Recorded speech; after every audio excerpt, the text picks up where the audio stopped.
Big boss Marathi season 6 closing voting trends कालपासून आजपर्यंत केवढा फरक आलेला आहे तेच सांगण्यासाठी मी दरवेळेस येतो. आज पण आलेलो आहो. काही पण बोलायच्या पूर्वी तुम्हाला माझी एक विनंती आहे की तुम्ही जर चॅनल पहिल्यांदा आले असाल सबस्क्राईब करा, लाईक करा, शेअर कमेंट करा. एवढं प्रेम तुम्ही दाखवत आहे, आणखी थोडंसं दाखवा आणि सबस्क्राईब करा. तर नंबर 5 पासून सुरू करतो. पहिले तुम्हाला हेच सांगून देतो की 2 चेंजेस झालेले आहे. आता सुरू करतो. तर नंबर 5 वर काल होती राखी, आज आहे दीपाली. नंबर 4 वर आता राखी गेलेली आहे.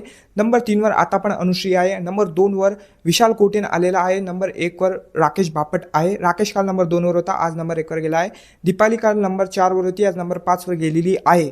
आता इविक्शन कोणाचं होणार, जसं की मी पहिले बोललो होतो की राखी खूप जास्त राळा करत आहे आणि राखी यांचं इविक्शन व्हायला पाहिजे, पण मला असं नाही वाटत की राखी यांचं इविक्शन आता होणार, कारण राखीने काल खूप जास्त चांगला टास्क केला आहे.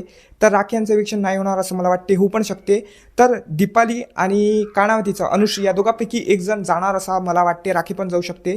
तर या तिघापैकी कोण जाणार ते तर मला नाही माहीत, ते तर उद्या माहीत पडणारच आहे आपल्याला. तुम्हाला वाटते कोणाचं इविक्शन व्हायला पाहिजे, कमेंट करून नक्की सांगा. मी भेटतो नेक्स्ट व्हिडिओमध्ये. Take care, bye bye.